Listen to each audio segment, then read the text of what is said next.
Olá pessoal, hoje a gente vai falar sobre a decodificação de instruções, por que essa parte do processador assume um papel relevante e como a gente consegue manter o desempenho de um processador, uma vez que nós queremos rodar múltiplas instruções e nós precisamos então decodificar mais do que uma instrução por vez, independente da arquitetura que a gente estiver executando, para poder manter um processador superescalar funcionando e recebendo instruções suficientes em cada um dos momentos da execução dele. Tá? A gente já viu nos vídeos passados como buscar mais do que uma instrução por vez, então agora a gente vai querer decodificar mais do que uma instrução por vez. Certo?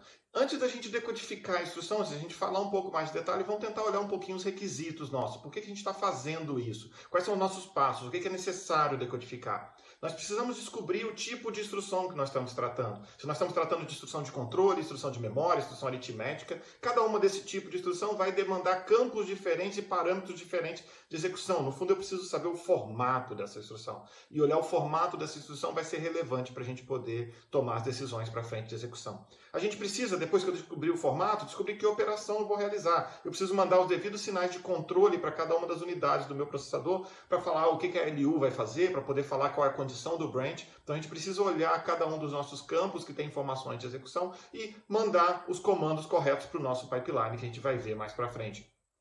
Além disso, nós precisamos saber os recursos, os dados que são necessários. Quantos registradores eu preciso usar como entrada, quantos registradores eu vou ter que ler, se eu vou ter que trabalhar em cima de imediato, eu vou fazer uma conta com 1, 2 registradores ou um registrador em imediato, e onde eu vou guardar essa resposta. Cada um desses parâmetros está codificado na nossa instrução. Lembrando que se a gente está pensando naquela instrução RISC-V que a gente já viu o formato, nós temos 32 bits e nós somos obrigados a codificar tudo isso dentro dos mesmos 32 bits. Nós não temos muita flexibilidade aqui, nós não vamos poder colocar mais do que 32 bits, numa instrução de 32 bits, tá? E algumas delas vão sobrar bits, e em outras delas a gente vai ficar super apertado e vai ter que reduzir o tamanho de alguns dos campos nossos, tá? Ok?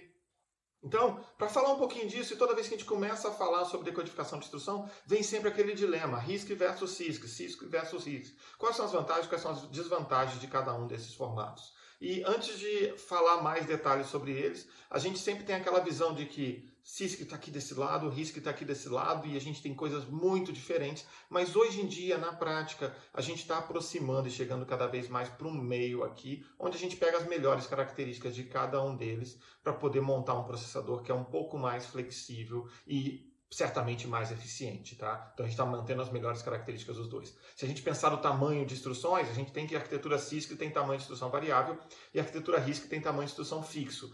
Botar tamanho variável como a arquitetura x86, que tem instruções de 1 até 16 bytes, é quase uma loucura, né? Você vai demorar muito para descobrir qual o tamanho da instrução e pegar os bytes. Por outro lado, se você for na memória e buscar 16 bytes, podem vir 16 instruções de 1 byte, pode vir uma instrução de 16 bytes. Então, assim, é difícil você garantir que o seu processador superescalar funcione e que você tenha volume de instruções para mandar para lá. Por outro lado, se você pensar numa arquitetura RISC com um único tamanho de instruções, significa que você, em certos momentos, vai desperdiçar a codificação e você vai fazer um código que é razoavelmente com densidade muito baixa. Significa que você está buscando mais bytes da memória do que precisava. A memória é muito lenta. O que significa isso, no final das contas? Que você vai gastar mais tempo buscando dados na memória, buscando instruções na memória, do que você precisaria de verdade. Então, assim, nem tantos formatos, nem tão poucos formatos, nem instruções de tamanho tão grandes, nem instruções de tamanho tão pequeno. Como é que as arquiteturas RISC melhoraram nesse aspecto? Elas criaram geralmente formatos alternativos, que são chamados formatos comprimidos. Nós temos as instruções de 32 bits e temos um conjunto de instruções, uma versão de 16 bits. Normalmente tenta-se codificar as mesmas instruções ali, um conjunto menor delas, que são as instruções mais usadas, para você poder ser capaz de rodar o seu código, mesmo com 16 bits e economizar a banda de memória. Se você conseguisse converter todo o seu código que está codificado em instrução de 32 bits em código que está codificado em instrução de 16 bits, você dobrou a densidade da sua memória. Cabe muito mais instruções no mesmo espaço de memória. Tá? A gente já falou do tamanho, a gente tem o próximo item que são os formatos de codificação. Como a arquitetura CISC tem múltiplos tamanhos, acaba gerando múltiplos formatos, inclusive alguns formatos que você precisa ler um byte para poder descobrir quantos bytes tem para frente, depois você lê outro byte para descobrir se tem mais coisa para frente. Então, assim, é bem mais complicado decodificar essas instruções e porque a gente vai ter acabar tendo múltiplos formatos. Por outro lado, arquiteturas RISC geralmente tem bem menos formatos. Mas ter menos formatos também pode ser um problema, porque a gente pode não conseguir expressar o que a gente queria. Então, nesse caso aqui, não é ter tão pouquinhos formatos, mas ter um conjunto razoável de formatos, que não vão ser muitos do outro lado, tá bom? Quando a gente fala sobre complexidade da instrução, eu acho que o que eu falei das outras duas aqui já explica claramente o que nós temos, né? Mas nós temos arquiteturas CISC com instruções altamente complexas, quer dizer, elas fazem muitas operações e vai mandar fazer muita coisa ao mesmo tempo, além de ser difícil de decodificar, certo? Enquanto a arquitetura CISC normalmente tem instruções bem mais simples, quase que uma única coisa por instrução, tá? Esse é o conceito geral. O que chegou à conclusão é que não adianta ser uma instrução tão trivial assim, talvez não seja o suficiente. Você pode tentar colocar um pouquinho mais de contexto, um pouco mais de informação na arquitetura RISC. Por outro lado, nas arquiteturas CISC, as instruções mais complexas, com o passar do tempo, pararam de ser utilizadas em prol das instruções mais simples, porque os projetistas de processadores começaram a notar que era melhor e mais fácil implementar instruções simples rapidamente do que instruções complexas e garantir o desempenho. Além disso, uma instrução complexa que tem múltiplos passos acaba te obrigando a executar todos esses passos, independente do programador querer ou não. Então, um dos casos críticos é a instrução manda rodar várias coisas, você não quer fazer tudo, você só quer um pedaço, aí você acaba mudando ou para instruções mais simples, ou mandando fazer coisas inúteis naquele outro espaço, o que está perdendo desempenho também e gastando energia nesse caso, tá? Bom, ciclos para decodificar. Bom, se a gente já tem instruções complexas de um lado, elas gastam mais tempo para decodificar de algum jeito. O que acontece é que os processadores CISC normalmente têm múltiplos decodificadores e eles começam tentando ver se a instrução é mais simples. E isso acaba gerando aquele ciclo positivo. Eles decodificam instruções simples no CISC mais rapidamente do que instruções complexas. O projetista de compilador vira e fala, eu sei que essa instrução vai rodar mais rápido, vai ser decodificada mais rápido, eu vou usar mais dela do que aquela que gasta muito mais tempo decodificando. E com isso gera um ciclo positivo, realimentação positiva, e acaba valorizando bem mais as instruções mais simples da arquitetura CISC. A arquitetura RISC não tem esse problema. Normalmente as instruções são super simples de decodificar, poucos formatos, você vai buscar alguns campos e normalmente você vai conseguir decodificar em um único ciclo, ok?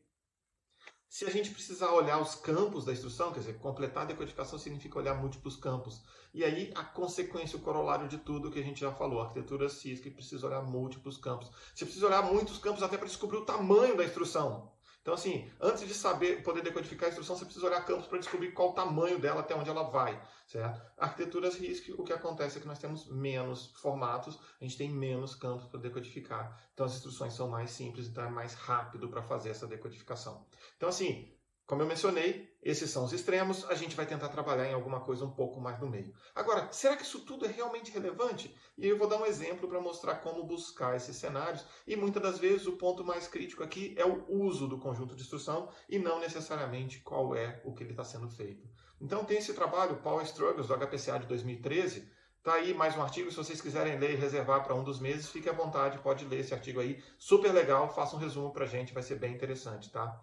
Ele tenta buscar quais são as principais características dos conjuntos de instruções e tenta olhar sobre RISC versus CISC, em codificações simples e complexas, e tamanho, do caso da instrução, se é tamanho fixo ou tamanho variável. Eles pegaram 4 processadores, 2 ARMs, um A9 e um A8. Um A9 que é super poderoso, um A8 que é uma plaquinha dessa pequenininha que a gente tem, que a gente usa para IoT. Depois pegaram Intel, duas arquiteturas, duas implementações Intel, um i7 e um Atom, e eles pegaram exatamente uma grandona e uma pequenininha. Depois pegaram benchmarks de dispositivos móveis, desktop, servidores, compilaram para todos esses caras e pegaram várias medidas de desempenho, de consumo de energia e vários parâmetros da execução, tempo de execução, é claro, e para cada uma dessas coisas foram lá e plotaram um gráfico chamado Power versus Performance. E o que é a conclusão principal desse artigo é que a briga RISC-CISC é irrelevante. O que depende muito é a implementação interna. Então você consegue implementar um CISC de forma que ele seja baixo consumo de energia, você consegue implementar um RISC de forma que ele tenha alto desempenho. Isso aí são pontos de trabalho num certo espaço, ok? Hoje em dia, a gente tem costume de usar x86 em servidores e hoje em dia a gente tem costume de usar RISC em embarcados. Isso não é exatamente uma característica da arquitetura e sim do nosso uso, e que existe muito software legado, então a gente acaba usando o mesmo software sempre, porque a gente já conhece ele e já sabe que ele está lá e está funcionando e está operacional para a gente, ok? Esse artigo, então, eu recomendo que algum de vocês leia e faça o resumo deles e apresente numa das aulas do mês que vem, ok? Bom, além disso, só para poder botar um pouquinho mais de pimenta, eu queria mostrar uma instrução para vocês. Essa instrução aqui, ó, LDM-IAEQ, do ARM. Essa instrução, ela, aqui embaixo a descrição de tudo que ela faz, ela lê 4 valores de memória, faz 4 leituras de memória.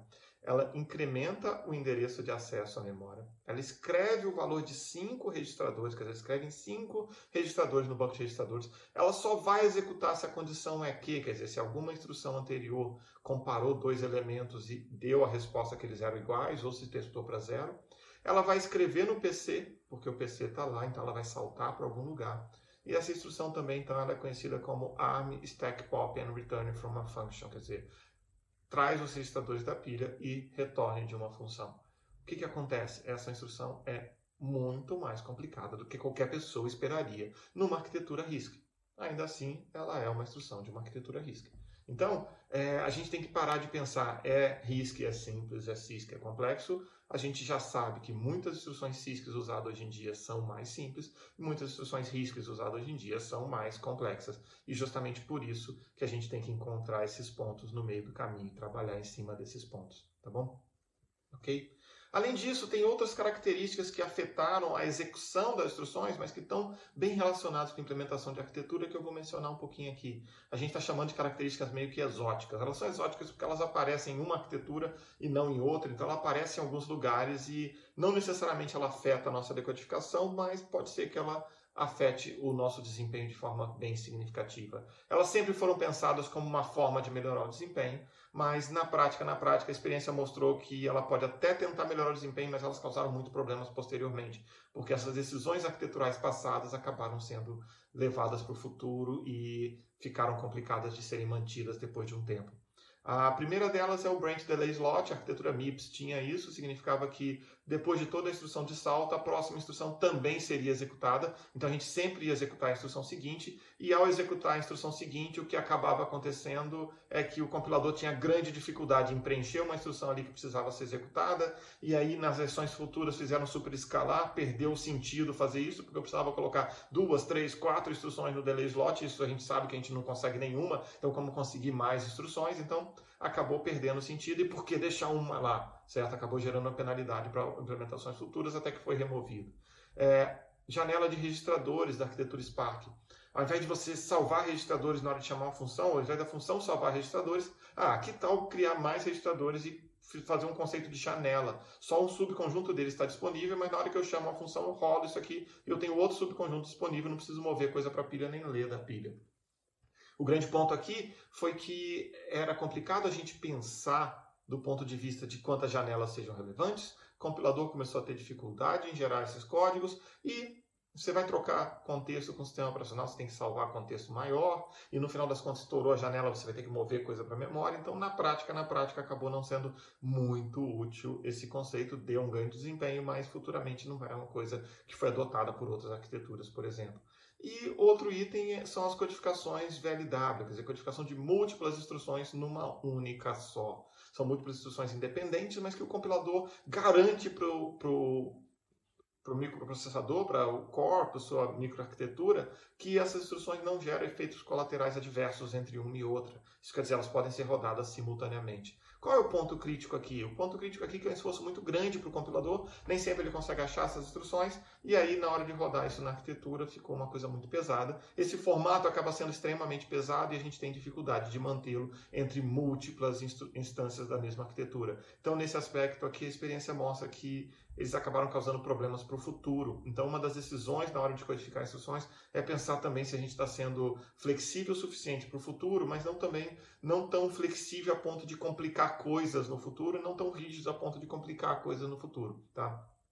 Uma outra propriedade dessas características aqui é que elas são consideradas um pouco exóticas porque elas foram adotadas por uma arquitetura. De repente, se elas fossem adotadas por muitas arquiteturas, a gente estaria mais acostumado com ela e a gente estaria gerando código mais facilmente para cada uma delas.